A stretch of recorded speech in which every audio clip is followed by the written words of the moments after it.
ഫലപ്രദമായ ജനസംഖ്യാ നിയന്ത്രണത്തിന്റെ പേരിൽ സംസ്ഥാനത്തിന് വിഹിതം കുറയ്ക്കരുതെന്ന് 16ാം ധനകാര്യ കമ്മീഷന് മുന്നിൽ സംസ്ഥാന സർക്കാർ ആവശ്യപ്പെട്ടു. കേന്ദ്രവും സംസ്ഥാനങ്ങളും തമ്മിലുള്ള സാമ്പത്തിക അസന്തുലിതാവസ്ഥ പരിഹരിക്കാൻ ധനകാര്യ കമ്മീഷൻ ഇടപെടണം. ഇതിനുള്ള അധികാരം ധനകാര്യ കമ്മീഷനുണ്ട്. ആ അധികാരം കമ്മീഷൻ ഫലപ്രദമായി വിനിയോഗിക്കണമെന്ന് കേരളം ആവശ്യപ്പെടുന്നു. നികുതിയിൽ 60% കേന്ദ്രം കൊണ്ടുപോവുകയാണ്. 14ാം ധനകാര്യ കമ്മീഷൻ അനുവദിച്ച കേന്ദ്ര നികുതി വിഹിതത്തിൽ വലിയ കുറവുണ്ടായെന്നും കേരളം ചൂണ്ടിക്കാട്ടി. നികുതിക്ക് പകരമായി കേന്ദ്ര സർക്കാർ വലിയ തോതിൽ സെസ്സും സർചാർജും സമാഹരിക്കാൻ തുടങ്ങിയതായും കേന്ദ്രാവിഷ്കൃത പദ്ധതികളുടെ വിഹിതം 75% നിന്ന് 60% കേന്ദ്രം ചുരുക്കിയെന്നും സംസ്ഥാനം നൽകിയ നിവേദനത്തിൽ പറയുന്നു. വിശദമായി ഈ കാര്യങ്ങൾ പരിശോധിക്കുകയാണ്. ഈവനിംഗ് ഡിബേറ്റിലേക്ക് സ്വാഗതം. 16ാം ധനകാര്യ കമ്മീഷൻ ഇന്ന് സിറ്റിംഗ് നടത്തി. മുഖ്യമന്ത്രിയുമായും അതുപോലെ ധനകാര്യമന്ത്രിയുമായും സംസ്ഥാനത്തെ മറ്റ് മന്ത്രിമാരുമായും ചർച്ച നടത്തി. ഏറ്റവും ഫലപ്രദമായി ജനസംഖ്യാ നിയന്ത്രണം നടപ്പാക്കുന്ന സംസ്ഥാനമാണ് കേരളം. പക്ഷേ അത് സംസ്ഥാനത്തിനുള്ള നികുതി വിഹിതത്തെ പ്രതികൂലമായി ബാധിക്കുന്നു. ഇത് ഒഴിവാക്കണം എന്നുള്ള ആവശ്യമാണ് സംസ്ഥാന സർക്കാർ പ്രധാനമായും മുന്നോട്ട് വെക്കുന്നത്. മറ്റ് വടക്കേ ഇന്ത്യൻ സംസ്ഥാനങ്ങളിൽ ജനസംഖ്യ വളരെ അധികമായി ഉയരുന്നു. അവർക്ക് പക്ഷേ കേന്ദ്രവിഹിതം വലിയ തോതിൽ ലഭിക്കുകയും ചെയ്യുന്നു. കേരളം ഫലപ്രദമായി നടപ്പാക്കുന്ന ജനസംഖ്യാ നിയന്ത്രണം നാടിൻ്റെ വികസനത്തിന് അത്യാവശ്യമാണ് എന്നുള്ള യാഥാർത്ഥ്യം ധനകാര്യ കമ്മീഷൻ തിരിച്ചറിയണം എന്ന് ആവശ്യപ്പെടുന്നുണ്ട്. ഒപ്പം തന്നെ ഇതുമായി ബന്ധപ്പെട്ട നിരവധി നിവേദനങ്ങൾ സംസ്ഥാന സർക്കാർ നൽകിയിട്ടുണ്ട്. ഈ കാര്യങ്ങളാണ് ഇന്ന് ചർച്ച ചെയ്യുന്നത്. കേന്ദ്രാവിഷ്കൃത പദ്ധതികളുടെ കേന്ദ്രവിഹിതം ചുരുക്കിയിട്ടുണ്ട്. ഇത് വർദ്ധിപ്പിക്കണം. നേരത്തെ ഇത് 75% ഇപ്പോഴത് 60% ചുരുക്കിയിരിക്കുന്നു. ഈ രീതിയിൽ സംസ്ഥാനങ്ങളെ പ്രതികൂലമായി ബാധിക്കുന്ന നിരവധി വിഷയങ്ങളുണ്ട്. വാറ്റ് നടപ്പിലാക്കിയപ്പോൾ നേരത്തെ സംസ്ഥാനങ്ങൾക്ക് കൂടുതൽ നികുതി വിഹിതം ലഭിച്ചിരുന്നു. എന്നാൽ ഇപ്പോൾ 50-50 എന്ന രീതിയിലേക്ക് അത് മാറിയിരിക്കുന്നു. കേന്ദ്രത്തിനും സംസ്ഥാനത്തിനും ഒരുപോലെ നികുതി അവകാശം. സംസ്ഥാനത്തിന് പിരിക്കാൻ കഴിയുന്ന ഇനങ്ങളുടെ നികുതി പിരിക്കാൻ കഴിയുന്ന ഇനങ്ങളുടെ എണ്ണവും വളരെയധികം ചുരുങ്ങിയിരിക്കുന്നു. മദ്യം അതുപോലെ തന്നെ ലോട്ടറി അടക്കമുള്ള കാര്യങ്ങളിൽ മാത്രമാണ് സംസ്ഥാനത്തിന് ഇപ്പോൾ ഇത്തരത്തിൽ നികുതി വിഹിതം ലഭിക്കുന്നത്. ഇക്കാര്യങ്ങളെല്ലാം തന്നെ 16ാം ധനകാര്യ കമ്മീഷന് മുന്നിൽ ചൂണ്ടിക്കാണിക്കപ്പെട്ടിട്ടുണ്ട്. ഇക്കാര്യങ്ങൾ കൃത്യമായി പരിശോധിച്ച് സംസ്ഥാനത്തിൻ്റെ അഭ്യർത്ഥനകൾ അംഗീകരിക്കണം എന്ന ആവശ്യം മുഖ്യമന്ത്രി നികുതി നിർദ്ദേശങ്ങളെ സംബന്ധിച്ച് ധനകാര്യ കമ്മീഷന് മുന്നിൽ അവതരിപ്പിച്ചു. ഇക്കാര്യം എത്രമാത്രം കേന്ദ്ര സർക്കാർ പരിഗണിക്കും, ധനകാര്യ കമ്മീഷൻ പരിഗണിക്കും എന്നുള്ളത് വലിയ വിഷയം തന്നെയാണ്. പല കാര്യത്തിലും സംസ്ഥാനത്തിന് നികുതി വിഹിതത്തിൽ വലിയ കുറവുണ്ടായിട്ടുണ്ട്. 14ാം ധനകാര്യ കമ്മീഷൻ അനുവദിച്ച കേന്ദ്ര നികുതി വിഹിതത്തിൽ വലിയ തോതിൽ കുറവുണ്ടായിരിക്കുന്നു എന്നുള്ളതാണ് സംസ്ഥാനം ചൂണ്ടിക്കാണിച്ചിരിക്കുന്നത്.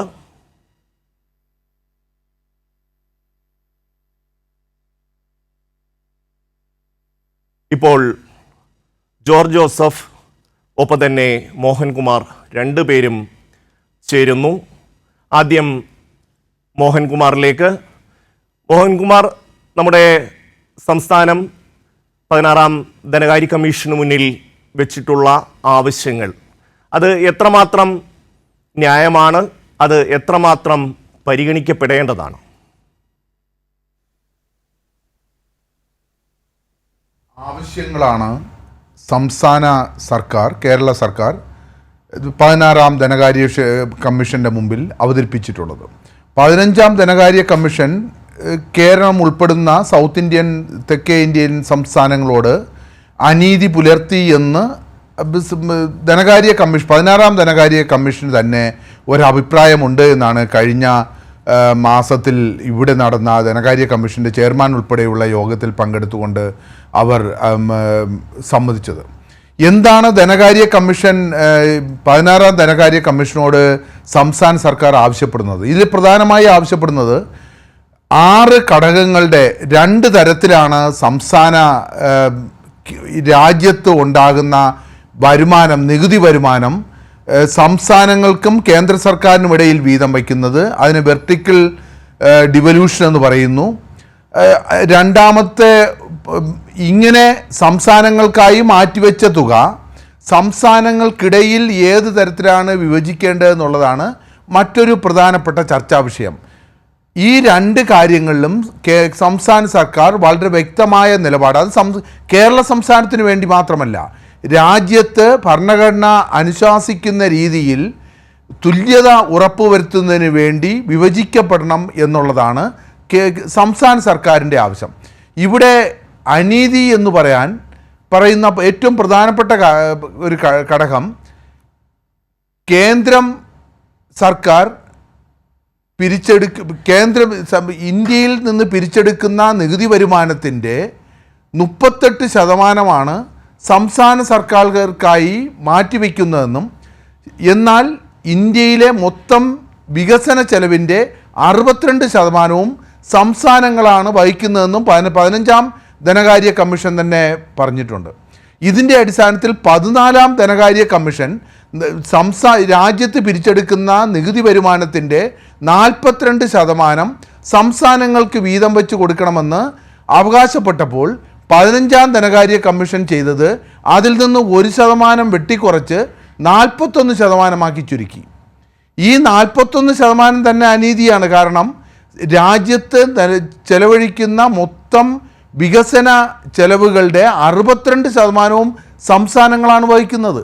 ആ ഒരു പശ്ചാത്തലത്തിൽ ഏറ്റവും കുറഞ്ഞത് 50%, രാജ്യത്തുനിന്ന് പിരിച്ചെടുക്കുന്ന നികുതിയുടെ 50%എങ്കിലും സംസ്ഥാനങ്ങൾക്ക് വീതം വെച്ച് സംസ്ഥാനങ്ങൾക്കായി വീതിച്ചു കൊടുക്കണമെന്നുള്ള ന്യായമായ ഒരാവശ്യം ഇപ്പോൾ 15ാം ധനകാര്യ കമ്മീഷൻ അംഗീകരിച്ചിട്ടില്ല, കേന്ദ്ര സർക്കാരും അത് അംഗീകരിക്കുന്നില്ല. ഇതിൻ്റെ അടിസ്ഥാനത്തിലാണ് ഇപ്പോൾ നമ്മൾ കേരള സർക്കാർ ആവശ്യപ്പെടുന്നത്. നിലവിലിരിക്കുന്ന 6 ഘടകങ്ങളുടെ അടിസ്ഥാനത്തിലാണ് സംസ്ഥാനങ്ങൾക്കിടയിൽ നികുതി വരുമാനം വീതം വെച്ച് കൊടുക്കുന്നത്, കേന്ദ്ര സർക്കാർ ധനകാര്യ കമ്മീഷനുകൾ വീതം വെച്ച് കൊടുക്കുന്നത്. അതിൽ ഏറ്റവും പ്രധാനപ്പെട്ടത് ഇൻകം ഡിസ്റ്റൻസ് അല്ലെങ്കിൽ പ്രതിശീർഷ വരുമാനം, ആളോഹരി വരുമാനത്തിൻ്റെ അടിസ്ഥാനത്തിലാണ്. ആളോഹരി വരുമാനം എന്ന് പറയുന്നത് 100 രൂപ സംസ്ഥാനങ്ങൾക്കായി വീതം വെച്ച് കൊടുക്കുമ്പോൾ അതിൽ 45 രൂപയും വീതം വെച്ച് കൊടുക്കുന്നത് പ്രതിശീർഷ വരുമാനത്തിൻ്റെ അടിസ്ഥാനത്തിലാണ്. പ്രതിശീർഷ വരുമാനം ഏറ്റവും കുറഞ്ഞ സംസ്ഥാനങ്ങൾക്ക് കൂടുതൽ വിഹിതവും, ഏറ്റവും കൂടിയ പ്രതിശീർഷ വരുമാനം അല്ലെങ്കിൽ ആളോഹരി വരുമാനം കൂടുതലുള്ള സംസ്ഥാനങ്ങൾക്ക് കുറച്ച് വിഹിതമേ നൽകുള്ളൂ. ഇന്ത്യയിൽ ഏറ്റവും കൂടുതൽ ആളോഹരി വരുമാനമുള്ളത് പ്രധാനപ്പെട്ട സംസ്ഥാനങ്ങളെ എടുത്താൽ ഹരിയാനയാണ്.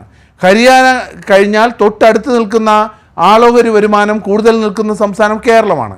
കേരളത്തിന് 1% കുറവ് മാത്രമേ, 1% കുറഞ്ഞ വിഹിതമേ ഇൻകം ഡിസ്റ്റൻസ് വരുമാനത്തിൻ്റെ അടിസ്ഥാനത്തിൽ, ആളോഹരി വരുമാനത്തിൻ്റെ അടിസ്ഥാനത്തിൽ 15ാം ധനകാര്യ കമ്മീഷൻ അനുവദിച്ചുള്ളൂ. ഇത് വളരെ വലിയൊരു അനീതിയാണ്. ഇങ്ങനെ പറയുന്നതിന് കാരണം, ഒരു സംസ്ഥാനത്തിൻ്റെ ആളോഹരി വരുമാനം കുറവാണെങ്കിൽ ആ സംസ്ഥാനത്തിലെ ആളുകളുടെ വാങ്ങൽ ശേഷിയും കുറവായിരിക്കും. വാങ്ങൽ ശേഷി കുറഞ്ഞ സംസ്ഥാനങ്ങൾക്ക് GST വിഹിതത്തിൽ കിട്ടുന്ന വരുമാനവും കുറവായിരിക്കും. അങ്ങനെ അവർക്ക് വികസന ചെലവുകൾ നടത്താനുള്ള കഴിവ് കുറവാണ്. അതുകൊണ്ട് ഈ സംസ്ഥാനങ്ങളെ മുന്നോട്ട് കൊണ്ടുവരുന്നതിന് ആളോഹരി വരുമാനത്തിൽ മുന്നിൽ നിൽക്കുന്ന കേരളം പോലുള്ള സംസ്ഥാനങ്ങൾ അതിൻ്റെ ചെലവ് വഹിക്കണം. പിന്നോക്കം നിൽക്കുന്ന സംസ്ഥാനങ്ങളെ മുന്നോട്ട് കൊണ്ടുവരാനുള്ള ചെലവ് വഹിക്കേണ്ടതിൻ്റെ ചുമതല കേന്ദ്ര സർക്കാരിനല്ല, പകരം ഇതുവരെയുള്ള വികസനത്തിൽ മുൻപന്തിയിൽ നിൽക്കുന്ന കേരളം പോലുള്ള സംസ്ഥാനങ്ങൾ വഹിക്കണം എന്നുള്ളതാണ്. തീർച്ചയായും മോഹൻകുമാർ, താങ്കളിലേക്ക് തിരികെ എത്താം. ഇപ്പോൾ ജോർജ് ജോസഫ് കൂടി ചേരുന്നു. അതായത് ഈ തമിഴ്നാട്, മഹാരാഷ്ട്ര പോലുള്ള സംസ്ഥാനങ്ങളെ സംബന്ധിച്ച് അവർക്ക് വ്യവസായങ്ങൾ അടക്കമുള്ള കൃഷി അടക്കമുള്ള മറ്റ് മേഖലകളിൽ നിന്നുള്ള വരുമാനം വലിയ തോതിൽ ലഭിക്കുന്നുണ്ട്. എന്നാൽ കേരളത്തെ സംബന്ധിച്ചിടത്തോളം അത്തരത്തിൽ വലിയ വ്യവസായങ്ങളില്ല, വലിയ തോതിൽ കൃഷിയില്ല, അങ്ങനെയുള്ള കുറേയധികം പരിമിതികൾ നേരിടുന്നുണ്ട്. അതുകൊണ്ട് തന്നെ അത്തരം വിഷയങ്ങൾ കൂടി കേന്ദ്ര സർക്കാർ ധനകാര്യ കമ്മീഷൻ പരിഗണിക്കേണ്ടതല്ലേ? വലിയ സംസ്ഥാനങ്ങളെയും അതുപോലെ തന്നെ കേരളം പോലെ മറ്റ് സംസ്ഥാനങ്ങളിൽ നിന്ന് വ്യത്യസ്തമായ ജീവിതശൈലിയും മാനദണ്ഡങ്ങളും ഒക്കെ ഉള്ള സംസ്ഥാനത്തെയും ജനസംഖ്യയിൽ കുറവുള്ള ഒരു സംസ്ഥാനമെന്ന നിലയ്ക്കും ആ രീതിയിൽ ഒരു പരിഗണന കേരളത്തിന് ലഭിക്കേണ്ടതല്ലേ? George Joseph. വളരെ ശരിയാണ് ആ പറഞ്ഞത്. കാരണം കേരളം പോലുള്ള ഒരു സംസ്ഥാനത്തിന് അതിൻ്റെതായ തനത് പ്രത്യേകതകൾ തീർച്ചയായിട്ടും ഉണ്ട്. അപ്പോ ഇന്ത്യയിലെ ഓരോ സംസ്ഥാനങ്ങൾ എടുക്കുകയാണെങ്കിലും എല്ലാ സംസ്ഥാനങ്ങൾക്കും സാമ്പത്തികമായിട്ടും മറ്റെല്ലാ രീതിയിലുമുള്ള വ്യത്യസ്തതകൾ നമുക്കുണ്ട്. ഇവിടെ കേരളം പോലുള്ള ഒരു സംസ്ഥാനത്തെ സംബന്ധിച്ചിടത്തോളം പ്രധാന പ്രശ്നമായിട്ട് മാറുന്നത് കേരളം കൈവരിച്ചിട്ടുള്ള നേട്ടങ്ങളുടെ ഒരു പശ്ചാത്തലത്തിൽ നിന്നുകൊണ്ട് കേരളത്തിന് അർഹമായ വിഹിതം കുറയുന്നൊരു സ്ഥിതിയിലേക്ക് കാര്യങ്ങൾ പോകുന്നുണ്ട്. ഉദാഹരണത്തിന് നേരത്തെ ഇവിടെ നമ്മൾ ചൂണ്ടിക്കാണിച്ച ജനസംഖ്യന്റെ കണക്കെടുക്കുമ്പോൾ നേരത്തെ 14ാം ധനകാര്യ കമ്മീഷൻ വരെ കണക്കാക്കിയിരുന്നത് 1971 ജനസംഖ്യയാണ്. പക്ഷെ 15ാം ധനകാര്യ കമ്മീഷന്റെ കാലഘട്ടം മുതൽ 2011 ജനസംഖ്യയാണ് കണക്കിലെടുക്കുന്നത്. അങ്ങനെ വരുമ്പോൾ 1970കളിൽ നടപ്പാക്കിയ ജനസംഖ്യാ നിയന്ത്രണ പദ്ധതികൾ കേരളം ഉൾപ്പെടെയുള്ള സംസ്ഥാനങ്ങൾ പല സംസ്ഥാനങ്ങളും ഫലപ്രദമായി നടപ്പാക്കിയതിന്റെ ഫലമായിട്ട് കേരളത്തിൽ ജനസംഖ്യയുടെ വളർച്ച കാര്യമായി കുറഞ്ഞിട്ടുണ്ട്. അപ്പൊ അത് ഒരു വലിയ നേട്ടമായിട്ട് കേരളം എടുക്കുകയാണ്. പക്ഷെ അത് ഫലത്തിൽ ഇത്തരം വിഹിതങ്ങൾ പങ്കുവയ്ക്കുന്ന കാര്യം വരുമ്പോൾ അത് പരിഗണിക്കപ്പെടാതെ പോകുന്നത് കൊണ്ട് കേരളം ഇക്കാര്യത്തിൽ പുറകോട്ട് പോകുന്ന സ്ഥിതിയുണ്ട്. ഇത് ഒരു സിമ്പിൾ ആയിട്ടൊരു രീതിയിൽ നമ്മൾ പറഞ്ഞാൽ, ഒരാൾ ഓട്ട മത്സരത്തിൽ ദേശീയ റെക്കോർഡ് കൈവരിക്കുന്നു എന്ന് കരുതുക, ഒരു വിദ്യാർത്ഥി. ആ ദേശീയ റെക്കോർഡ് കൈവരിക്കുന്ന വിദ്യാർത്ഥി അയാൾ ദേശീയ റെക്കോർഡ് കൈവരിച്ചു, വലിയ ഒരു നേട്ടത്തിലേക്ക് പോയി. പിന്നീട് അയാൾക്ക് യാതൊരു വിധത്തിലുള്ള കോച്ചിങ്ങോ ആവശ്യമില്ല. അയാൾ സ്വന്തം നിലയിൽ പിന്നെ ഓട്ടത്തിൽ എന്നും ചാമ്പ്യൻ ആയിക്കോളും എന്ന് നമുക്ക് കരുതാൻ കഴിയുമോ? കാരണം പിന്നീടും അയാൾക്ക് ആവശ്യമായിട്ടുള്ള പ്രോത്സാഹനവും കോച്ചിങ്ങും പരിശീലനവും എല്ലാം വേണം. പക്ഷെ അതിൽ നിന്ന് മാറി മുന്നോട്ട് പോയൊരു സംസ്ഥാനത്തെ സംബന്ധിച്ചിടത്തോളം അത് അവഗണിക്കപ്പെടുന്ന ഒരു സ്ഥിതിയിലേക്ക് ഒരു വശത്ത് പോവുകയാണ്. ഇപ്പോ ജനസംഖ്യയുടെ കാര്യം ഞാൻ ഉദാഹരണമായിട്ട് പറഞ്ഞു. രണ്ടാമത് പ്രതിശീർഷ വരുമാനത്തിന്റെ പെർ ക്യാപിറ്റ ഇൻകത്തിന്റെ കാര്യത്തിൽ അതിന് 45% വെയിറ്റേജ് ഈ വെർട്ടിക്കൽ ഡെവല്യൂഷന്റെയും ഹൊറിസോണ്ടൽ ഡെവല്യൂഷന്റെയൊക്കെ കാര്യത്തിൽ വരുന്ന സമയത്ത് അവിടെയും കേരളത്തിന് തിരിച്ചടി ഏൽക്കുന്ന സ്ഥിതിവിശേഷമുണ്ട്. അതുപോലെ തന്നെ വനഭൂമിയുടെ കാര്യത്തിൽ കേരളം സംരക്ഷിക്കുന്ന കാര്യത്തിലടക്കം അങ്ങനെ മുന്നോട്ട് പോയിട്ടുള്ള എല്ലാ ഘടകങ്ങളും ഇത്തരത്തിലുള്ള ധനകാര്യ കമ്മീഷന്റെ പങ്കുവയ്ക്കൽ അതിന്റെ ഇതിലേക്ക് വരുന്ന സമയത്ത് ഈ സംസ്ഥാനത്തിന് തിരിച്ചടിയാവുന്ന ഒരു സ്ഥിതിവിശേഷത്തിലേക്ക് പോവുകയാണ്. അതുകൊണ്ട് ഇത്തരം പ്രശ്നങ്ങൾ പ്രത്യേകമായി എടുത്തു പരിഗണിക്കേണ്ട ഒരു സ്ഥിതിവിശേഷമുണ്ട്. ഇപ്പോ ധനകാര്യ കമ്മീഷനുകൾ സ്വീകരിക്കുന്ന ഒരു പ്രശ്നം, പ്രത്യേകിച്ച് 10ാം ധനകാര്യ കമ്മീഷന് ശേഷമൊക്കെ കാണുന്നത്, ഒരു ഷർട്ട് തയ്ക്കുക, ഒരളവിൽ ഒരു ഷർട്ട് തയ്ക്കുക, ആ ഷർട്ട് എല്ലാവരും ഇടുക, അങ്ങനെ സാധിക്കുന്ന ഒരു കാര്യമല്ലല്ലോ. അതുകൊണ്ട് ആ സംസ്ഥാനങ്ങൾ ഈ ധനകാര്യ കമ്മീഷന്റെ ട്രീറ്റ്മെന്റിനെ സംബന്ധിച്ച് പോലും വലിയൊരു പുനർവിചിന്തനം ആവശ്യമാണ്. കുറെ പാറ്റേണുകൾ സൃഷ്ടിച്ച് കുറെ ക്രൈറ്റീരിയ സൃഷ്ടിച്ച് ആ ക്രൈറ്റീരിയക്ക് അനുസരിച്ച് ഈ ചെരുപ്പിനനുസരിച്ച് കാല് മുറിക്കുക എന്ന് പറയുന്ന സ്ഥിതിവിശേഷത്തിലേക്ക് ഈ ഇത്തരത്തിലുള്ള കാര്യങ്ങൾ ഈ സാമ്പത്തികമായിട്ട് റെവല്യൂഷന്റെ കാര്യം പോകുന്നുണ്ട്. അത് ഏറ്റവും കൂടുതൽ പ്രതിസന്ധി സൃഷ്ടിക്കുന്നത് കേരളത്തിനാണ്. കാരണം എന്ന് വെച്ചാൽ ഇപ്പോ മുന്നോക്ക സംസ്ഥാനങ്ങൾ എന്ന് പറയുന്ന മഹാരാഷ്ട്ര, തമിഴ്നാട്, കർണാടക പോലുള്ള സംസ്ഥാനങ്ങൾ എടുക്കുമ്പോൾ അവയ്ക്ക് വലിയ സാധ്യതകളുണ്ട്. അതായത് തനത് നികുതി വരുമാനം ഉയർത്തുന്നതിനുള്ള സാധ്യതകൾ വളരെ കൂടുതലാണ്. പക്ഷെ കേരളം പോലെ സംസ്ഥാനത്തിന് GST നടപ്പാക്കിയതിനു ശേഷം തനതായി നികുതി പിരിക്കുക, തനതായി അതിന്റെ നികുതി വരുമാനം ഉയർത്തുക എന്ന് പറയുന്നത് വളരെ ദുഷ്കരമായിട്ടുള്ള സ്ഥിതിവിശേഷത്തിലേക്ക് വന്നിരിക്കുകയാണ്. ഏതെങ്കിലും രീതിയിൽ ബഡ്ജറ്റിലൂടെ നമുക്ക് ഒരു ഉൽപ്പന്നത്തിന്റെ നികുതി അല്പം വർദ്ധിപ്പിച്ച് ധനസമാഹരണം നടത്താൻ കഴിയുന്ന സ്ഥിതിവിശേഷം ഇല്ല. അങ്ങനെ കൈകൾ കെട്ടിയിടപ്പെട്ടിരിക്കുന്ന ഒരു അവസ്ഥയിൽ എല്ലാ തരത്തിലുള്ള ക്ഷേമ പ്രവർത്തനങ്ങളും ആരോഗ്യ വിദ്യാഭ്യാസ മേഖലകളിലും, അതായത് ഭാവിയിൽ നമുക്ക് ഒരു മുതൽക്കൂട്ടായി മാറുന്ന മേഖലയ്ക്ക് ഇപ്പോഴേ തന്നെ നമ്മൾ നിക്ഷേപിക്കേണ്ടതുണ്ട്. അതിന് പെട്ടെന്നൊരു വരുമാനം കിട്ടുന്ന ഒരു മേഖലകളല്ല നമ്മൾ അടിസ്ഥാന വികസനം, സൗകര്യ വികസനം, അതുപോലെ ഏതെങ്കിലും ഫാക്ടറികളോ ഏതെങ്കിലും വ്യവസായമോ തുടങ്ങുന്ന പോലെ 1-2 വർഷം കൊണ്ടോ അല്ലെങ്കിൽ 3-4 വർഷം കൊണ്ട് നേട്ടം ഉണ്ടാവുന്നതല്ല. അപ്പൊ അങ്ങനെ ദീർഘകാലത്തേക്ക് സാമൂഹ്യ ഇൻഫ്രാസ്ട്രക്ചറിൽ നിക്ഷേപിക്കേണ്ടതുണ്ട്. പെൻഷൻ വയോധികർക്കും രോഗികൾക്കും വികലാംഗർ അടക്കമുള്ള ആളുകൾക്കെല്ലാം പെൻഷൻ കൊടുക്കുന്ന പോലെ ക്ഷേമ പ്രവർത്തനങ്ങളിൽ ഏർപ്പെടേണ്ടതുണ്ട്. വില നിയന്ത്രിച്ചു നിർത്തുന്നതിന് വേണ്ടി പൊതുവിപണിയിൽ ഇടപെടേണ്ട സ്ഥിതിവിശേഷമുണ്ട്. ഇങ്ങനെയുള്ള പ്രവർത്തനങ്ങൾക്കെല്ലാം വേണ്ടി വലിയ തോതിൽ പണം ചെലവഴിക്കേണ്ട സ്ഥിതിവിശേഷത്തിലേക്ക് ഈ കേരളം പോലൊരു സംസ്ഥാനം ജോർജ് ജോസഫ്, പോവുകയാണ്. അത്തരം ക്ഷേമ പ്രവർത്തനങ്ങൾ, സർക്കാരിന്റെ ഇടപെടലുകൾ, ഇതൊന്നും ഉണ്ടാകണമെന്ന് ആഗ്രഹിക്കുന്ന ഒരു സർക്കാരല്ല കേന്ദ്രം ഭരിക്കുന്നത്. കഴിഞ്ഞ 10 വർഷത്തിലധികമായി അവർ സ്വീകരിക്കുന്ന സമീപനം ഈ രാജ്യത്തിന്റെ ഫെഡറൽ സ്ട്രക്ചറിനെ തന്നെ ഇല്ലാതാക്കുന്ന തരത്തിൽ GST നടപ്പിലാക്കുന്നു. അതിനുശേഷം ഒരു വൺ കൺട്രി വൺ ഇലക്ഷൻ എന്ന മുദ്രാവാക്യം ഈ പാർലമെന്റ് സെഷനിൽ അവതരിപ്പിക്കാൻ പോകുന്നു. അതുപോലെ ഓരോ ഈ സംസ്ഥാനങ്ങളുടെ ആകെ ഒരു പൊതു സ്വഭാവത്തെ ഇല്ലാതാക്കുന്ന നിലപാടുകൾ അവർ സ്വീകരിക്കുന്നു. കേന്ദ്ര സർക്കാരിന്റെ പദ്ധതികളായി സംസ്ഥാനത്തിന്റെ എല്ലാ പദ്ധതികളെയും മാറ്റിയെടുക്കാൻ വേണ്ടി തുച്ഛമായ ഒരു തുക ഓരോ പദ്ധതിക്കും അനുവദിക്കുക. അതിനുശേഷം പ്രധാനമന്ത്രിയുടെ പടം വെക്കണം, കേന്ദ്ര സർക്കാരിൻ്റെ പേരെഴുതി വെക്കണം. ഇപ്പോൾ ഏറ്റവും അവസാനം വിദ്യാഭ്യാസ മേഖലയുമായി ബന്ധപ്പെട്ട് തന്നെ സംസ്ഥാനത്തിന് ലഭിക്കേണ്ട ഗ്രാന്റ് അടക്കം തടഞ്ഞു വെക്കുന്ന ഒരു സാഹചര്യം ഉണ്ട്. അങ്ങനെ ഓരോ മേഖലയിലും സംസ്ഥാനത്തെ എല്ലാ അർത്ഥത്തിലും സാമ്പത്തികമായി ഞെരുക്കുന്ന ഒരു സാഹചര്യത്തിലാണ് ഈ ധനകാര്യ കമ്മീഷന്റെ വരവ്. അതുകൊണ്ട് തന്നെയാണ് നമ്മൾ അതിനെ വലിയ പ്രതീക്ഷയോടെ കാണുന്നത്. അല്ല, അതായത് ഇവിടെ സംഭവിക്കുന്നത് വെച്ചാൽ നമ്മൾ കേന്ദ്രത്തിലേക്ക് നമ്മൾ കൊടുക്കുന്ന നികുതി എടുക്കുക. ഇപ്പൊ 2023-24 സാമ്പത്തിക വർഷത്തെ കണക്ക് മാത്രം പരിശോധിച്ചിട്ടുണ്ടെങ്കിൽ 25,000 കോടി രൂപയാണ് കേരളീയർ ഇൻകം ടാക്സ് ഇനത്തിൽ കേന്ദ്ര സർക്കാരിലേക്ക് കൊടുത്തിരിക്കുന്നത്. ആ ഒരു ഇനത്തിൽ മാത്രം. അതുപോലെ തന്നെ ഒട്ടേറെ കേന്ദ്ര നികുതികളും മറ്റു കാര്യങ്ങളും ഒക്കെ ഇവിടെ നിന്ന് പിടിച്ചെടുക്കുമ്പോൾ വലിയ തോതിലുള്ളൊരു 70,000 കോടി രൂപയ്ക്ക് 80,000 കോടി രൂപയ്ക്ക് അടുത്തുള്ള തുക ഓരോ വർഷവും സംസ്ഥാനത്ത് നിന്ന് പിടിച്ചെടുത്തുകൊണ്ട് പോകുന്നുണ്ട്. ആ തുക അപ്പാടെ ഈ നേരത്തെ പറഞ്ഞ് ചൂണ്ടിക്കാണിച്ചതുപോലെ പിന്നോക്ക സംസ്ഥാനങ്ങളെ തീർച്ചയായിട്ടും ഉയർത്തിക്കൊണ്ടുവരേണ്ടതുണ്ട്. പക്ഷെ മുന്നേറിയ സംസ്ഥാനങ്ങളെ അതിന്റെ പേരിൽ നെഗ്ലക്ട് ചെയ്യുക, അതിന്റെ പേരിൽ അവർക്കുള്ള വിഹിതങ്ങൾ വെട്ടിക്കുറയ്ക്കുക എന്നുള്ള സ്ഥിതിയിലേക്ക് വരുമ്പോൾ വലിയ പ്രതിസന്ധി അത് സൃഷ്ടിക്കും. കാരണം വരുമാനത്തിനകത്ത് നിന്നുകൊണ്ട് എല്ലാ കാര്യങ്ങളും ചെയ്യാൻ കേരളം പോലൊരു സംസ്ഥാനത്തിന് കഴിയില്ല. ഇപ്പോ കേരളത്തിൽ എടുക്കുകയാണെങ്കിൽ കേരളത്തിലെ കഴിഞ്ഞ ഒരു 5, 8, 10 അല്ലെങ്കിൽ 15 വർഷത്തെ കണക്കെടുക്കുകയാണെങ്കിൽ കേന്ദ്രത്തിന്റെ കേരളത്തിലെ മുതൽ മുടക്ക് എന്ന് പറയുന്നത് വലിയ തോതിൽ കുറഞ്ഞു വരികയാണ്. അവിടെയെല്ലാം ഇപ്പൊ ഉദാഹരണത്തിന് തനതായി ഇപ്പൊ ദേശീയപാത വികസനം, കേരളം അതിന് തനതായി പണം കണ്ടെത്തിക്കൊള്ളണം. ഇവിടെ നിങ്ങൾ ഭൂമി വില കൂടുതലാണെങ്കിൽ നിങ്ങൾ ഏറ്റെടുത്ത് നൽകണം എന്നുള്ളതാണ്. അതുപോലെ തന്നെ ഇപ്പോ ഒരു കാര്യം മനസ്സിലാക്കുക, വിഴിഞ്ഞത്തിന് 5 പൈസയുടെ മുടക്ക തയ്യാറാവില്ലെന്നാണ് പറയുന്നത് ഈ മുഴുവൻ പദ്ധതി. പക്ഷെ കേന്ദ്ര തുറമുഖം, കേന്ദ്രത്തിന്റെ പദ്ധതി, കേന്ദ്രമാണ് വിഴിഞ്ഞം പണിയുന്നത് എന്നുള്ളൊരു പ്രതീതി ജനിക്കുകയാണ്.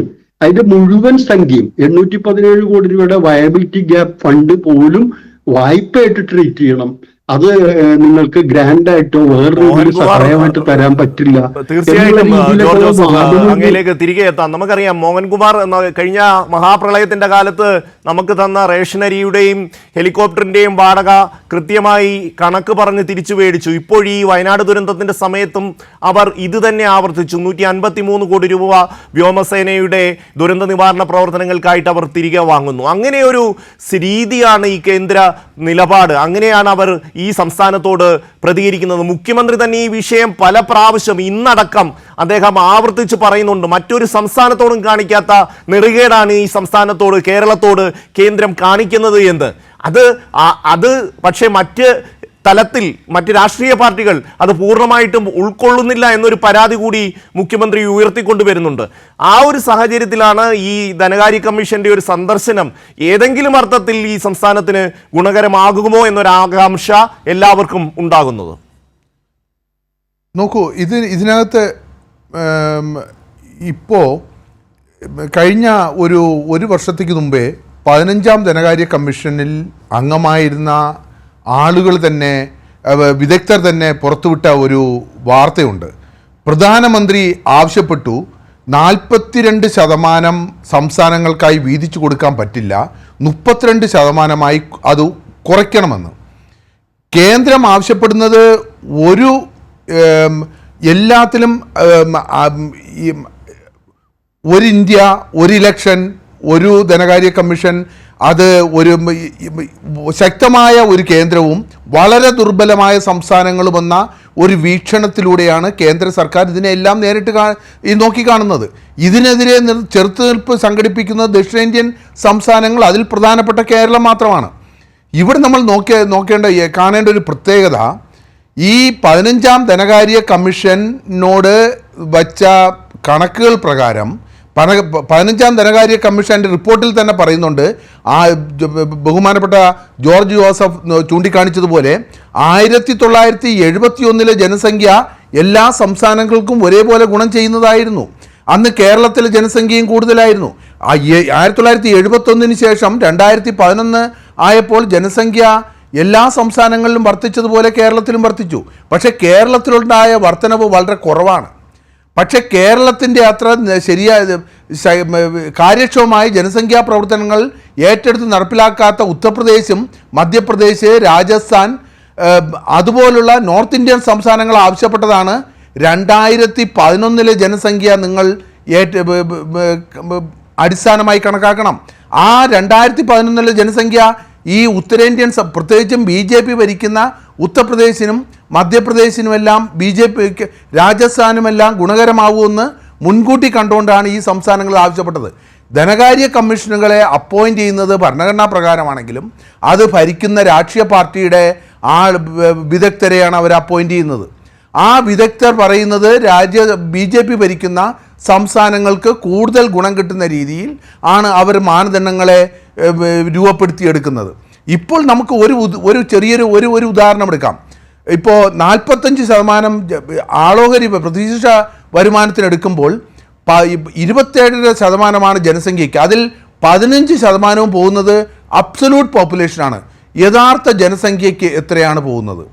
12.5% ജനസംഖ്യയിലുണ്ടായ കുറവിന് ഉള്ള പരിഗണന കൊടുക്കുന്നത്.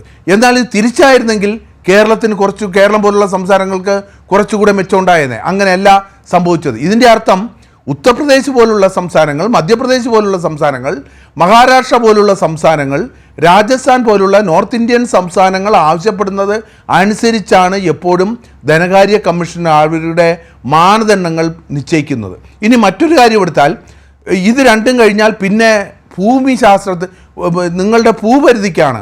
ഒരു സംസ്ഥാനത്തിൻ്റെ കീഴിൽ എത്രമാത്രം ഭൂപരിധിയുണ്ട്, ഭൂമിയുണ്ട്, അതിൻ്റെ അടിസ്ഥാനത്തിലാണ് പിന്നെ ധനകാര്യ കമ്മീഷനുകൾ അവരുടെ വിഹിതം സംസ്ഥാനങ്ങൾക്കായി മാറ്റിവെക്കുന്നത്.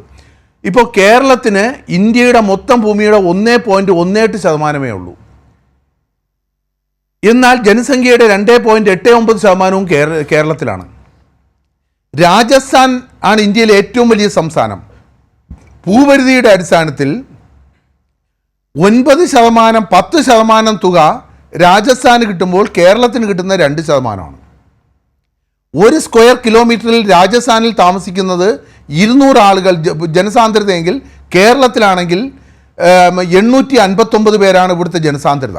അപ്പോൾ ഒരു സംസ്ഥാന സർക്കാരുകൾക്ക് ഭൂപരിധി ഉള്ളതനുസരിച്ച് ചെലവ് കൂടുമെന്നുള്ളതിൻ്റെ ഒരു തത്വത്തിൻ്റെ അടിസ്ഥാനത്തിലാണ് ഭൂപരിധി മാനദണ്ഡമായിട്ട് എടുത്തിട്ടുള്ളത്. ഭൂപരിധിക്കല്ല, ഭൂമിയുടെ പകുതിയിലധികവും നമ്മുടെ മരുഭൂമിയായിട്ടുള്ള രാജസ്ഥാന് കൊടുക്കുന്ന പരിഗണന ഒരു സ്ക്വയർ കിലോമീറ്ററിൽ 89 ആളുകൾ താമസിക്കുന്ന 859 ആളുകൾ താമസിക്കുന്ന കേരളത്തിന് കിട്ടുന്നില്ല.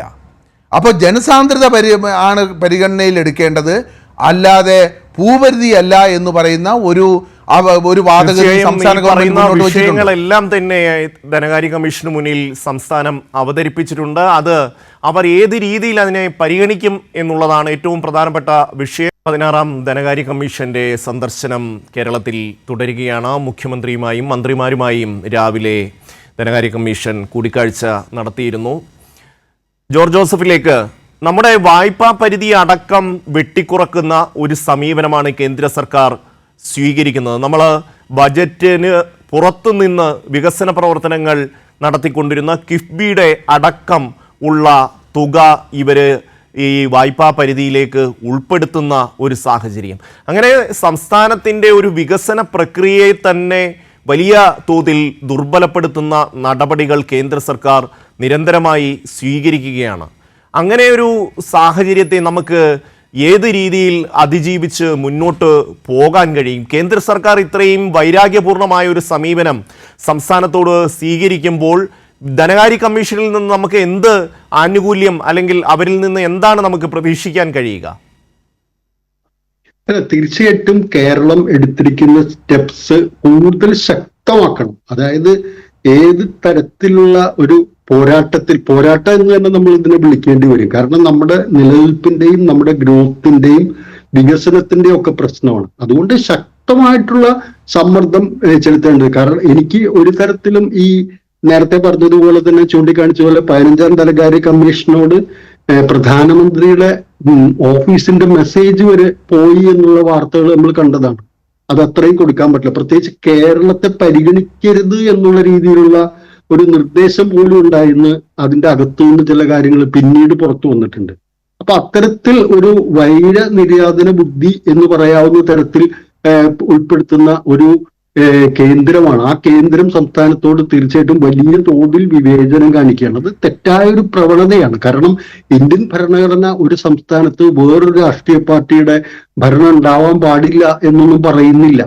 അപ്പോ തങ്ങൾക്ക് അംഗീകരിക്കാൻ കഴിയാത്ത ഒരു സംവിധാനം, ഒരു രാഷ്ട്രീയ പാർട്ടി, ഒരു സിദ്ധാന്തം അവിടെ ഭരിക്കുന്ന സമയത്ത് ഞങ്ങൾ അതിനെ അംഗീകരിക്കില്ല, അവരെ എങ്ങനെയും ഞങ്ങൾ സമ്മർദ്ദത്തിലാക്കി വീഴ്ത്തിയേ പോകൂ എന്നുള്ള രീതിയിലുള്ളൊരു നീക്കമാണ് നടത്തുന്നത്. നേരത്തെ ചൂണ്ടിക്കാണിച്ചതുപോലെ ബഡ്ജറ്റും അതുപോലെ തന്നെ ബഡ്ജറ്റിന് പുറത്ത് വായ്പ എടുക്കുന്നതും രണ്ടും രണ്ടായിട്ട് തന്നെ വേർതിരിച്ച് കാണണം.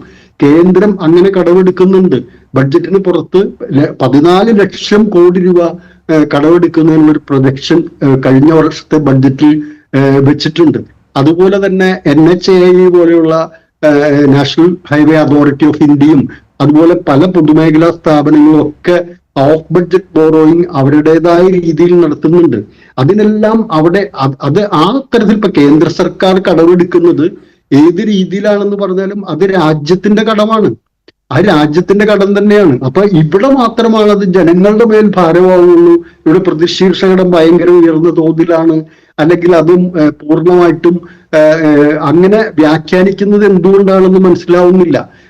നമുക്ക് വികസന പ്രവർത്തനത്തിന് പണം കെട്ടുന്നതിന് ബഡ്ജറ്റിന്റെ പരിമിതികൾക്ക് അകത്ത് നിന്നുകൊണ്ട് ബഡ്ജറ്റിലെ റവന്യൂ ചെലവുകളും മറ്റ് എക്സ്പെൻഡിച്ചറും ഒക്കെ കഴിച്ച് ബാക്കി കിട്ടുന്ന പണം കൊണ്ട് നമുക്ക് വലിയ വികസന പദ്ധതികൾ, നാഷണൽ ഹൈവേ ആയാലും അതുപോലെ തുറമുഖം പോലുള്ള പദ്ധതികളായാലും സ്മാർട്ട് സിറ്റി പോലുള്ള പ്രോജക്റ്റുകളായാലും ഇൻഫോ പാർക്കിന്റെ വികസനം പോലുള്ള കാര്യങ്ങളായാലും നടത്തിക്കൊണ്ടു പോകാൻ കഴിയില്ല. കാരണം അതിന് 100-200 കോടി രൂപ വേണ്ട ഒരു കാര്യമല്ല, ലക്ഷക്കണക്കിന് കോടി രൂപയാണ് ഇത്തരം കാര്യങ്ങൾക്ക് വേണ്ടി വരുന്നത്.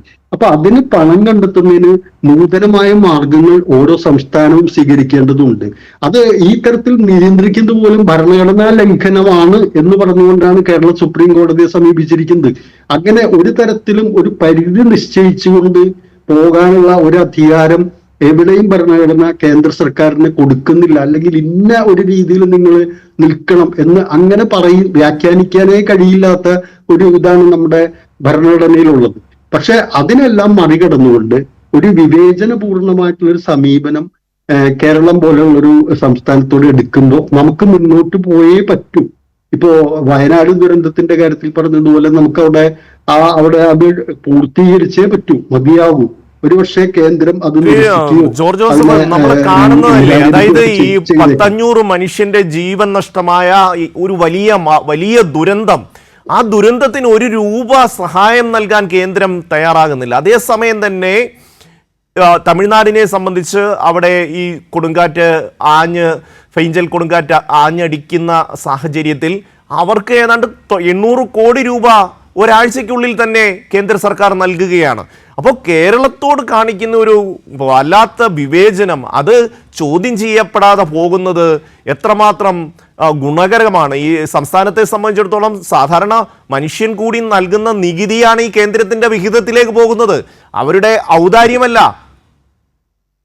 അപ്പോ അതായത് 2000 കോടി രൂപയുടെ 2000 ചില്ലാനും കോടി രൂപയുടെ പ്രോജക്റ്റാണ്, പുനരുദ്ധാരണ പാക്കേജാണ് നമ്മൾ കേന്ദ്രത്തിന്റെ മുമ്പാട് വെച്ചിരിക്കുന്നത്. അതേസമയത്ത് തമിഴ്നാട് സർക്കാർ അത്തരത്തിൽ നഷ്ടം കണക്കാക്കി ഒരു പദ്ധതി അവതരിപ്പിച്ചിട്ടില്ല. പക്ഷെ അവർക്ക് 930 കോടി രൂപ അഡ്വാൻസ് ചെയ്ത് കൊടുത്തു കഴിഞ്ഞു. അപ്പൊ ഇവിടെ പദ്ധതി നമ്മൾ അതിന്റെ പദ്ധതി കേന്ദ്ര സർക്കാരിന്റെ മുമ്പിൽ മെമ്മോറാണ്ടമായിട്ട് നമ്മൾ വെക്കുമ്പോൾ 2000 കോടി രൂപയുടെ കണക്ക് ശരിയല്ലെങ്കിൽ അത് വേറെ വിഷയമാണ്. അത് പരിശോധിച്ച് എത്രയാണെന്ന് കേന്ദ്രം തിട്ടപ്പെടുത്താം. പക്ഷെ ഒരു 500-600 അല്ലെങ്കിൽ 1000 കോടി രൂപയോ അഡ്വാൻസ് ചെയ്യുന്നതിന് എന്താണ് കുഴപ്പം? അത് പ്രധാനമന്ത്രി തന്നെ നേരിട്ട് വന്നു, പിന്നീട് കേന്ദ്ര സംഘങ്ങൾ ഇവിടെ വന്നു. ഞാൻ പറഞ്ഞത് ആ വിഷയമല്ല. ഇത്തരത്തിലൊരു സമീപനം സ്വീകരിക്കുന്ന ഒരു കേന്ദ്ര സർക്കാരിൽ നിന്ന് നമുക്ക് എത്രമാത്രം നീതി പ്രതീക്ഷിക്കാൻ കഴിയും എന്നുള്ള ചോദ്യമാണ് ഞാൻ ഉയർത്തുന്നത്.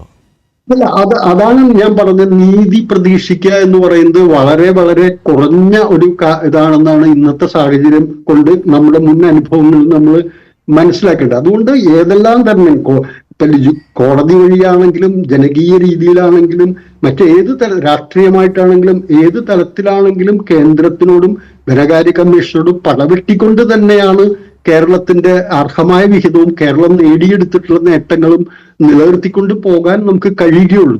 ഒരു കാര്യം നമ്മൾ മനസ്സിലാക്കണം, ഇനി അങ്ങോട്ട് കേരളം നേടിയിരിക്കുന്ന ഇന്നത്തെ ഈ പുരോഗതിയും നിലവാരവും നിലനിർത്തണമെന്നുണ്ടെങ്കിൽ ചുരുക്കം ചെലവൊന്നും പോരാ. കോടിക്കണക്കിന് ലക്ഷക്കണക്കിന് കോടി രൂപ ഇനിയും ഇതിലേക്ക് ഇൻവെസ്റ്റ് ചെയ്യേണ്ടതിന് ശേഷം എങ്ങനെയാണ് സസ്റ്റൈനബിൾ ഡെവലപ്മെന്റിലേക്ക് നമുക്ക് പോകാൻ കഴിയുള്ളൂ. അതുകൊണ്ട് ഈ കാര്യത്തിൽ നമുക്ക് നീതി പ്രതീക്ഷിച്ചുകൊണ്ട് കരഞ്ഞുകൊണ്ടിരിക്കാൻ മാത്രം ഉള്ളൊരു സ്ഥിതിവിശേഷം പാടില്ല.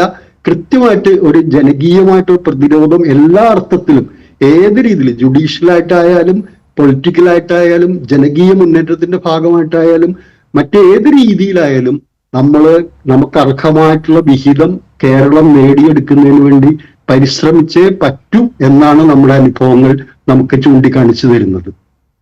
മോഹൻകുമാർ, ഈ കാര്യത്തിൽ കേന്ദ്ര സർക്കാരിന്റെ നിലപാടിനെ നമ്മൾക്ക് കാര്യമായി ഒന്നും സ്വാധീനിക്കാൻ കഴിയുമെന്ന് തോന്നുന്നില്ല. അവരുടെ ഒരു ഔദാര്യത്തിൽ കിട്ടുന്നത് എന്താണോ അത് വാങ്ങിക്കൊണ്ട് സംസ്ഥാനങ്ങൾ പഞ്ചപുച്ഛമടക്കി നിന്നുകൊള്ളണം, പൊയ്ക്കൊള്ളണം എന്നുള്ള ഒരു സമീപനമാണ് കേന്ദ്ര സർക്കാർ ഈ കാലയളവിലെല്ലാം ഈ 10 വർഷക്കാലം BJP കേന്ദ്രം ഭരിക്കാൻ തുടങ്ങിയ അന്നു മുതൽ ഈ സംസ്ഥാനത്തോട് സ്വീകരിക്കുന്നത്. ഒരു കാര്യത്തിലും ന്യായമായ ഒരു സമീപനവും കേന്ദ്ര സർക്കാരിൻ്റെ ഭാഗത്ത് നിന്ന് കേരളത്തോട് ഉണ്ടാകുന്നില്ല.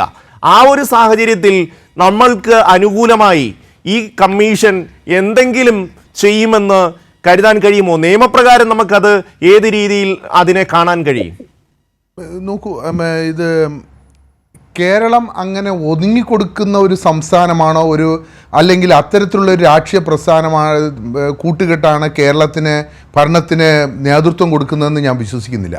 ഇന്ത്യയിലെ മറ്റ് സംസ്ഥാനങ്ങളെ അപേക്ഷിച്ച് ഏറ്റവും കൂടുതൽ 16ാം ധനകാര്യ കമ്മീഷനുമായി ഏറ്റവും കൂടുതൽ പൊതുമണ്ഡലത്തിൽ ഇത്തരത്തിലുള്ള കാര്യങ്ങൾ ചർച്ച ചെയ്യുകയും 16ാം ധനകാര്യ കമ്മീഷന് മേളിൽ ഏറ്റവും കൂടുതൽ പ്രഷർ ചെലുത്തുകയും ചെയ്ത ഒരു സംസ്ഥാനമാണ് കേരളം. അത് മറ്റുള്ള സംസ്ഥാനങ്ങളെ അപേക്ഷിച്ച് വളരെയധികം മുന്നോട്ട് പോയിട്ടുണ്ട്. ഇത്തരത്തിൽ നമ്മൾ അതിശക്തമായ, നേരത്തെ ഇവിടെ സൂചിപ്പിച്ചതുപോലെ അതിശക്തമായ ഫൈറ്റിലൂടെ മാത്രമേ ഭരണഘടന വിഭാവന ചെയ്തിട്ടുള്ള എല്ലാ തരത്തിലുള്ള പഴുതുകളും ഉപയോഗിച്ചുകൊണ്ട് ഫൈറ്റ് ചെയ്ത് മാത്രമേ നേടിയെടുക്കാൻ ശ്രമിച്ചു. പക്ഷേ ഈ കേന്ദ്ര സർക്കാർ ഇപ്പോൾ ശ്രമിച്ചിരിക്കുന്ന മറ്റൊരു കാര്യം, സംസ്ഥാന സർക്കാരുകൾക്ക് 32% കൊടുക്കാവൂ എന്ന് പറഞ്ഞപ്പോൾ 32% അല്ല 41% കൊടുക്കണമെന്ന് ആവശ്യപ്പെട്ടപ്പോൾ കേന്ദ്രം ചെയ്ത മറ്റൊരു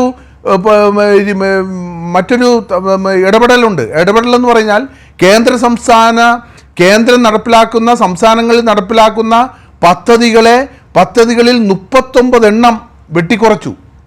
മാത്രമല്ല കേന്ദ്രവും സംസ്ഥാനവും തമ്മിൽ നടപ്പിലാക്കുന്ന പദ്ധതികളിൽ 59 എണ്ണത്തിൽ സംസ്ഥാനങ്ങളുടെ വിഹിതം കൂട്ടുകയും കേന്ദ്രത്തിൻ്റെ വിഹിതം ഗണ്യമായി കുറയ്ക്കുകയും ചെയ്തു. ഇത് ഒരു ഭാഗത്ത് സംഭവിച്ചു. മറ്റൊരു ഭാഗത്ത് സംഭവിച്ചത്, കേന്ദ്രത്തിൽ സംസ്ഥാനങ്ങളുമായി വീതം വയ്ക്കേണ്ട ഫണ്ടിൽ സെസ്സും സർചാർജുകളും ഉൾപ്പെടുന്നില്ല. എപ്പോഴും സെസ്സും സർചാർജുകളും കേന്ദ്ര സർക്കാർ ഈടാക്കുന്നത് ഏതെങ്കിലും ഒരു പ്രത്യേക ആവശ്യത്തിന് വേണ്ടി ഒരു പ്രത്യേക കാലഘട്ടത്തിലേക്കാണ്. 2014 എടുത്താൽ ഇന്ത്യയുടെ മൊത്തം നികുതി വരുമാനത്തിൻ്റെ 13.5% സെസ്സും സർചാർജും, അതായത് സംസ്ഥാനങ്ങളുമായി വീതം വയ്ക്കേണ്ടിയില്ലാത്ത വരുമാനം. അത് 2023 ആയപ്പോൾ 25% വർദ്ധിപ്പിച്ചു. ഒരു ഭാഗത്ത് സംസ്ഥാനങ്ങളുമായി വീതം വയ്ക്കേണ്ടിയില്ലാത്ത വരുമാനത്തിൻ്റെ സെസ്സിൻ്റെയും നികുതിയുടെ മുകളിൽ ചുമത്തുന്ന സെസ്സിൻ്റെയും സർചാർജുകളുടെയും വിഹിതം ഗണ്യമായി വർദ്ധിപ്പിക്കുകയും മറ്റൊരു ഭാഗത്ത് കേന്ദ്ര സർക്കാർ സംസ്ഥാനങ്ങളിൽ മുടക്കുന്ന കേന്ദ്രാവിഷ്കൃത പദ്ധതികൾ പിൻവലിക്കുകയും ചെയ്യുന്നു. ഇത് കൂടാതെ തന്നെ കേന്ദ്രവും സംസ്ഥാനങ്ങളും തമ്മിൽ വീതം വെച്ച് നടപ്പിലാക്കേണ്ട പദ്ധതികളിൽ സംസ്ഥാന വീതം കൂട്ടുകയും കേന്ദ്ര വീതം കുറയ്ക്കുകയും ചെയ്യുന്നു. ഇതിനെല്ലാം ഉപരിയായി നമ്മൾ കാണേണ്ട ഒരു കാര്യം, ഏകദേശം 64 ലക്ഷം ജനങ്ങൾക്ക് 60 വയസ്സിന് മുകളിലുള്ളവർക്കും ദുർബല വിഭാഗങ്ങൾക്കും പെൻഷൻ കൊടുക്കുന്ന കേരളം പോലുള്ള 1200 രൂപ പെൻഷൻ കൊടുക്കുമ്പോൾ കേന്ദ്ര സർക്കാർ 60 വയസ്സിന് മുകളിലുള്ള ആളുകൾക്ക് വേണ്ടി നടപ്പിലാക്കുന്ന പദ്ധതികളിൽ കാര്യമായി വെട്ടിക്കുറവ് വരുത്തുകയാണ്. അതിൽ യാതൊരു വിധമായ വർധനവും വരുത്തുന്നില്ല. ഇവിടെ ജനസംഖ്യയെ കണക്കാക്കുമ്പോൾ ജനസംഖ്യ എന്ന് പറയുന്നത് ഒരു അബ്സല്യൂട്ടായിട്ട് നമുക്ക് താരതമ്യം ചെയ്യാൻ പറ്റുന്ന ഒരു ഘടകമല്ല. കേരളത്തിൽ 60 വയസ്സിന് മുകളിലുള്ള ആളുകൾ, ജനസംഖ്യയിൽ 60 വയസ്സിന് മുകളിലുള്ള ആളുകളുടെ എണ്ണം 16%. അത് ദേശീയ ശരാശരി എടുത്താൽ 8% വരെ ഉള്ളൂ. ഇത്തരത്തിൽ 60 വയസ്സിന് മുകളിൽ ഉള്ള ആളുകളുടെ എണ്ണം കൂടിയ ഒരു സംസ്ഥാനത്ത് അവരുടെ ആരോഗ്യ പ്രശ്നങ്ങൾ, അവരുടെ ക്ഷേമ പ്രവർത്തനങ്ങൾ, അവർ വയോജനങ്ങൾക്ക് വേണ്ട മറ്റു ആതുരാലയങ്ങൾ, ഇതെല്ലാത്തിനുമുള്ള ചെലവുകൾ സംസ്ഥാന സർക്കാർ വഹിക്കുമ്പോൾ അത് ഭരണകൂടത്തിൻ്റെ ഉത്തരവാദിത്വമാണെന്ന് മുന്നിൽ കണ്ടുകൊണ്ട് ഇത്തരത്തിലുള്ള പ്രവർത്തനങ്ങൾ ഏറ്റെടുത്ത് നടത്തുമ്പോൾ ഇതിന് ഒരു പരിഗണനയും കൊടുക്കാത്ത ഒരു കേന്ദ്രമായി, ഒരു ഭരണകൂടമായി കേന്ദ്ര ഭരണകൂടം മാറുന്നു. ഞാൻ ഒരു കാര്യം കൂടെ പറയാൻ ആഗ്രഹിക്കുന്നത്, ഈ സംസ്ഥാനങ്ങൾ ചെലവഴിക്കേണ്ടി വരുന്ന തുക, സംസ്ഥാനങ്ങൾ ക്ഷേമ പ്രവർത്തനങ്ങൾക്ക് വേണ്ടിയും പെൻഷന് വേണ്ടിയും ചെലവഴിക്കേണ്ടി വരുന്ന തുക സംസ്ഥാനത്തിൻ്റെ പൊതുകടമായി കണക്കാക്കിയിട്ട് അത് 3% കൂടാൻ പാടില്ല എന്ന് പറഞ്ഞ് കഴിഞ്ഞ പാർലമെൻറ്റ് തെരഞ്ഞെടുപ്പിൻ്റെ കാലത്ത് ക്ഷേമ പെൻഷനുകൾ കൊടുക്കാതിരിക്കാൻ ഏതെല്ലാം വിധത്തിൽ കൊടുക്കാതിരിപ്പിക്കാൻ കഴിയുമോ അങ്ങനെ ശ്രമിച്ചിട്ടും സംസ്ഥാന ഗവൺമെൻറ് ആ ക്ഷേമ പെൻഷനുകൾ ആളുകളുടെ കയ്യിലെത്തിച്ചു. അതും 1600 രൂപ ഒരു മാസം വെച്ചിട്ട്. കേന്ദ്രം 80 വയസ്സിന് മുകളിൽ വരുന്നവർക്ക് കൊടുക്കുന്നത് 500 രൂപയാണ്. ഇതാണ് ഒരു ഭാഗത്ത് ഇത് സംഭവിക്കുമ്പോൾ അടുത്ത കാലത്ത് റിസർവ് ബാങ്ക് പുറത്തുവിട്ട കണക്കനുസരിച്ച് 11.1 ലക്ഷം കോടി രൂപയാണ് ഇപ്പോൾ നമ്മുടെ ക്യാപിറ്റൽ എക്സ്പെൻഡിച്ചർ, അതായത് ഇന്ത്യയിലെ വിവിധ സംസ്ഥാനങ്ങളിൽ മൂലധന ചെലവ്, വികസന പ്രവർത്തനങ്ങൾക്ക് വേണ്ടി ചെലവഴിക്കാൻ കഴിഞ്ഞ ബഡ്ജറ്റിൽ കേന്ദ്രം മാറ്റിവെച്ചു. കഴിഞ്ഞ ബഡ്ജറ്റിൽ ഇനി ആകെ ഉള്ളത് 3 മാസം മാത്രം, ജനുവരി, ഫെബ്രുവരി, മാർച്ച്. ആകെ ചെലവഴിച്ചിരിക്കുന്നത് 27%. അതിൻ്റെ ഇത് സർവ്വകാല റെക്കോർഡാണ്. ഇത്രയും കുറച്ച് തുക കേന്ദ്ര സർക്കാർ ചെലവഴിച്ചത് സർവ്വകാല റെക്കോർഡാണ്. അതിൻ്റെ ഭാഗമായി സാമ്പത്തിക പ്രവർത്തനങ്ങൾ, സാമ്പത്തിക വളർച്ച വീണ്ടും പുറകോട്ടടിക്കും, തൊഴിലില്ലായ്മ അതിരൂക്ഷമാവും. ഇതൊന്നും പരിഗണിക്കപ്പെടാൻ ഈ വയനാട് പോലുള്ള ഒരു ദുരന്തത്തിന് 1 രൂപ നൽകാൻ തയ്യാറാകാത്ത കേന്ദ്ര സർക്കാർ ഇപ്പോൾ കുംഭമേളയ്ക്ക് വേണ്ടി UP-യിൽ ഒരു പ്രത്യേക ജില്ല രൂപീകരിക്കുകയും അതിന് ആദ്യഘട്ടമെന്ന നിലയിൽ 1500 കോടി രൂപ അനുവദിക്കുകയും ചെയ്തിട്ടുണ്ട്. മനുഷ്യന്റെ ജീവൽ പ്രശ്നങ്ങളുമായി ബന്ധപ്പെട്ട കാര്യങ്ങളിൽ കേന്ദ്ര സർക്കാർ എടുക്കുന്ന സമീപനത്തിൻ്റെ ഇരട്ടത്താപ്പ് വളരെ കൃത്യമായി നമുക്ക് മനസ്സിലാകാൻ കഴിയുന്ന കാര്യങ്ങളാണ്. നന്ദി ശ്രീ മോഹൻകുമാർ ജോർജ് ജോസഫ് ഈ ചർച്ചയിൽ പങ്കെടുത്തതിന്.